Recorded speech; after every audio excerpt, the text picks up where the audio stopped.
नमस्कार दोस्तों, आज है 24 अप्रैल 2020 और मैं स्वागत करता हूं आपका युवा एंड करंट अफेयर्स क्विज में। तो चलिए आज बिना देरी करते हुए शुरू करते हैं अपना करंट अफेयर्स क्विज, जिसका पहला क्वेश्चन है। कोरोना महामारी के बढ़ते प्रकोप के बीच केंद्र सरकार ने गैर यूरिया उर्वरकों पर दी जाने वाली सब्सिडी दरों में कटौती कर दी है। इस पहल से चालू वित्त वर्ष के दौरान सरकारी खजाने पर उर्वरक सब्सिडी का बोझ कम होकर कितने करोड़ रह जाने का अनुमान है। आइए ऑप्शन देख लेते हैं इसके।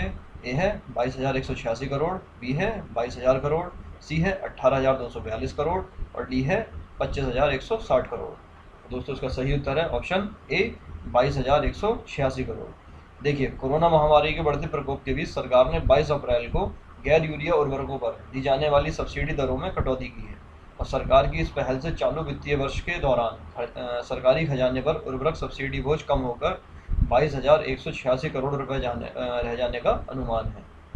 देखिए, प्रधानमंत्री नरेंद्र मोदी की अध्यक्षता में बुधवार को हुई मंत्रिमंडल की बैठक में इस बारे में क्या फैसला लिया गया था और उर्वरक मंत्रालय ने बताया है कि चालू वित्त वर्ष के लिए नाइट्रोजन पर सब्सिडी को पिछले साल के 18.90 रुपए प्रति किलो से घटाकर 18.78 रुपए प्रति किलो और फास्फोरस पर 15.21 रुपए किलो 21 रुपए प्रति किलो से घटाकर 14.88 रुपए प्रति किलो तथा पोटाश पर 11.12 रुपए प्रति किलो से घटाकर 10.11 रुपए प्रति किलो तथा सल्फर पर 3.56 रुपए किलो से घटाकर 2.37 रुपए किलो कर दिया गया है।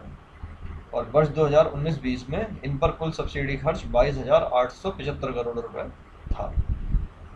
चलिए बढ़ते हैं अगले प्रश्न की ओर, जो है हाल ही में कौन से राज्य ने तंबाकू उत्पादों तथा सिगरेट की बिक्री पर पाबंदी लगा दी है। ऑप्शन देख लेते हैं। ए हरियाणा, बी झारखंड, सी छत्तीसगढ़ या डी मध्य प्रदेश। तो दोस्तों इसका सही उत्तर है ऑप्शन बी झारखंड। आइए बढ़ते हैं अगले प्रश्न की ओर। हाल ही में किस देश ने नूर नूर नामक सैन्य उपग्रह प्रक्षेपित किया है। ऑप्शन देख लेते हैं। ए ईरान, बी सऊदी अरब, सी पाकिस्तान और डी यूएई। और दोस्तों इसका सही उत्तर है ए ईरान। ईरान ने क्या किया है कि नूर नामक एक सैन्य उपग्रह जो है उसको प्रक्षेपित किया है। देखिए, ईरान के रेवोल्यूशनरी गार्ड ने 22 अप्रैल को देश का पहला सैन्य उपग्रह कक्षा में पहुंचाया और रेवोल्यूशनरी गार्ड इस उपग्रह को नूर, उन्होंने क्या किया, नूर नाम दिया है। और इसमें जो इस्तेमाल प्रौद्योगिकी है उससे ईरान को क्या है, अंतर महाद्वीपीय बैलिस्टिक मिसाइलें विकसित करने में मदद मिलेगी। किस तरह की मिसाइलें? अंतर महाद्वीपीय बैलिस्टिक मिसाइलें, ये विकसित करने में किसे, ईरान को इससे मदद मिलेगी काफ़ी। चलिए बढ़ते हैं अगले प्रश्न की ओर।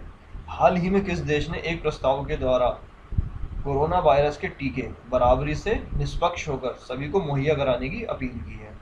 ठीक है, किस देश ने जो प्रस्ताव दिया है, क्या प्रस्ताव है कि कोरोना वायरस के टीके जो हैं वो बराबरी से निष्पक्ष होकर सभी को मुहैया कराएं, ये उन्होंने अपील की है। ऑप्शन देख लेते हैं। ए है भारत, बी है मैक्सिको, सी है जर्मनी और डी है सऊदी अरब। और दोस्तों इसका सही उत्तर है ऑप्शन बी मैक्सिको।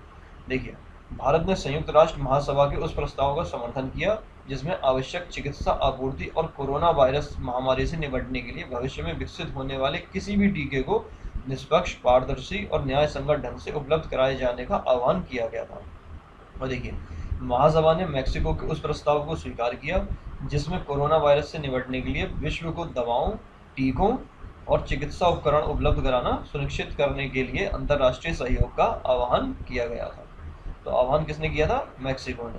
और समर्थन का किसने किया है? भारत ने समर्थन किया है इस चीज़ का। चलिए बढ़ते हैं अगले प्रश्न की ओर, जो है संयुक्त राष्ट्र महासभा के सदस्य देशों की संख्या कितनी है। आपको बताना है कि संयुक्त राष्ट्र महासभा के सदस्य देशों की संख्या कितनी है। ऑप्शन देख लेते हैं। ए 190, बी 193, सी 189 या फिर डी 195। तो दोस्तों इसका सही उत्तर है ऑप्शन बी 193। संयुक्त राष्ट्र महासभा में सदस्य देशों की संख्या कितनी है? 193। चलिए बढ़ते हैं अगले प्रश्न की ओर, जो है हाल ही में केंद्र सरकार ने भारत कोविड-19 या भारत कोविड-19 आपात प्रक्रिया और स्वास्थ्य प्रणाली तैयारी पैकेज के लिए कितने करोड़ के निवेश को मंजूरी प्रदान की गई है। ऑप्शन देख लेते हैं। ए है 15,000 करोड़, बी है 12,500 करोड़, सी है 6,050 करोड़ और डी है 18,650 करोड़। और दोस्तों इसका सही ऑप्शन है ऑप्शन ए 15,000 करोड़। देखिए, केंद्रीय मंत्रिमंडल ने 22 अप्रैल को भारत कोविड-19 आपात प्रक्रिया तथा स्वास्थ्य प्रणाली तैयारी पैकेज के लिए 15,000 करोड़ रुपए के निवेश को मंजूरी प्रदान की है। तथा इसका उद्देश्य जो है वो भविष्य से किसी बीमारी को फैलने से निपटने, रोकथाम एवं तैयारी के लिए राष्ट्रीय एवं राज्य स्तरीय स्वास्थ्य प्रणाली का निर्माण करना है। देखिए इस स्वीकृत धनराशि का 3 चरणों में इस्तेमाल किया जाएगा और अभी के लिए क्या है, तत्काल कोविड-19 आपात प्रक्रिया के लिए 7,774 करोड़ रुपए की धनराशि का प्रावधान किया गया है और बाकी धनराशि जो है वो मध्यावधि सहयोग 1 से 4 वर्ष के तौर पर मिशन मोड में उपलब्ध कराई जाएगी। चलिए बढ़ते हैं अपने अगले प्रश्न की ओर। हाल ही में केंद्रीय स्वास्थ्य मंत्रालय ने कोरोना संक्रमितों का पता लगाने के लिए फोन द्वारा सर्वेक्षण के लिए कौन सा नंबर जारी किया है?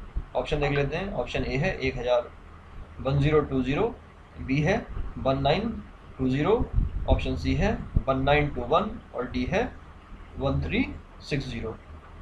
देखिए ऑप्शन ए है 1020, बी है 1920 और सी है 1921, डी है 1360। तो दोस्तों इसका सही उत्तर है ऑप्शन सी 1921। आइए बढ़ते हैं अगले प्रश्न की ओर। जो है हाल ही में कौन से मंत्रालय ने विद्यादान द्वितीय नामक राष्ट्रीय कार्यक्रम की शुरुआत की है? ऑप्शन देख लेते हैं। ए है केंद्रीय स्वास्थ्य एवं परिवार कल्याण मंत्रालय, बी है केंद्रीय मानव संसाधन विकास मंत्रालय, सी है केंद्रीय विज्ञान और प्रौद्योगिकी मंत्रालय और डी है युवा एवं खेल मंत्रालय। दोस्तों इसका सही उत्तर है ऑप्शन बी। कौन सा मंत्रालय है? केंद्रीय मानव संसाधन विकास मंत्रालय।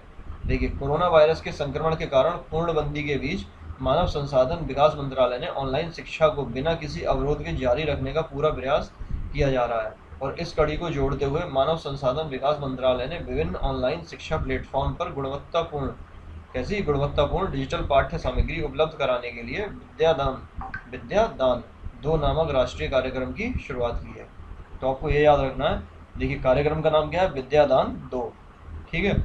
और जो मंत्रालय है वो कौन सा है? मानव संसाधन विकास मंत्रालय, ठीक है। और किस काम के लिए? ऑनलाइन शिक्षा को बिना किसी अवरोध के जारी रखने के लिए और साथ साथ में उसमें गुणवत्तापूर्ण डिजिटल पाठ्य सामग्री उपलब्ध कराने के लिए विद्यादान 2 नामक राष्ट्रीय कार्यक्रम की शुरुआत की है। चलिए बढ़ते हैं अगले प्रश्न की ओर। जो है हाल ही में भारत के किस प्रौद्योगिकी संस्थान ने कोविड डिटेक्शन सॉफ्टवेयर का निर्माण किया है, जिसके द्वारा कुछ मिनटों में ही यह पता चल जाएगा कि कोई व्यक्ति कोरोना संक्रमित है या नहीं? ऑप्शन देख लेते हैं। ए है IIT कानपुर, बी है IIT बॉम्बे और सी है IIT रुड़की और डी है IIT खड़गपुर। तो दोस्तों इसका सही उत्तर है IIT रुड़की।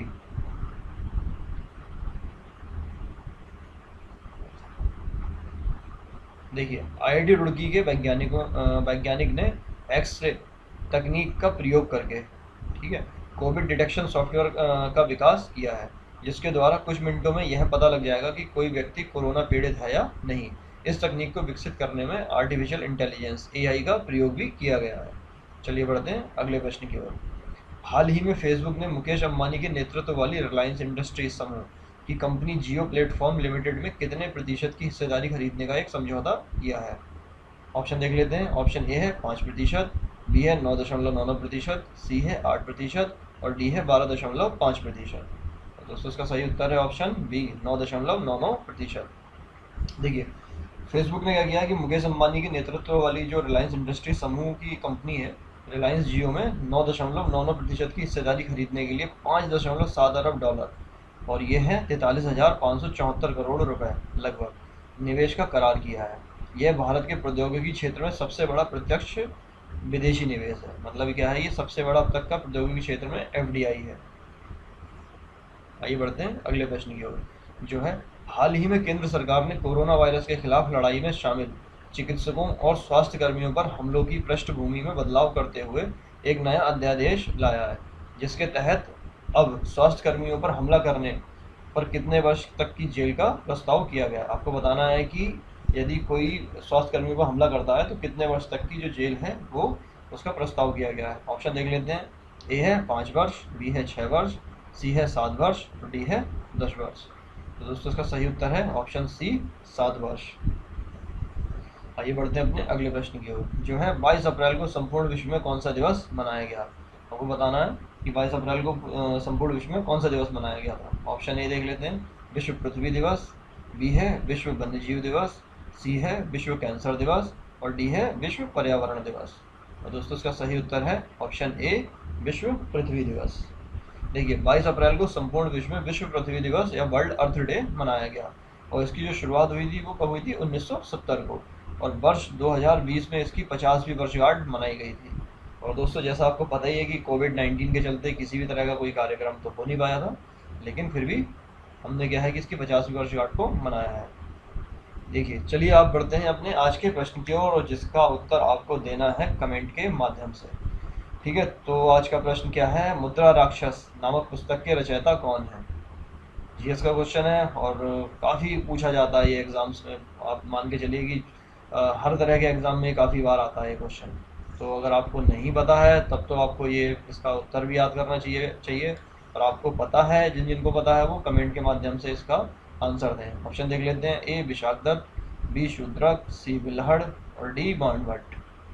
तो इसको आपको करना है कमेंट के माध्यम से इसका उत्तर देना है। और बाकी डिस्क्रिप्शन में इसका लिंक है क्विज़ का, हमारी वेबसाइट का लिंक दिया हुआ है जहाँ से आप इस क्विज़ को वेबसाइट से अटैम्प्ट कर सकते हैं और साथ ही साथ आप इसकी PDF भी डाउनलोड कर सकते हैं।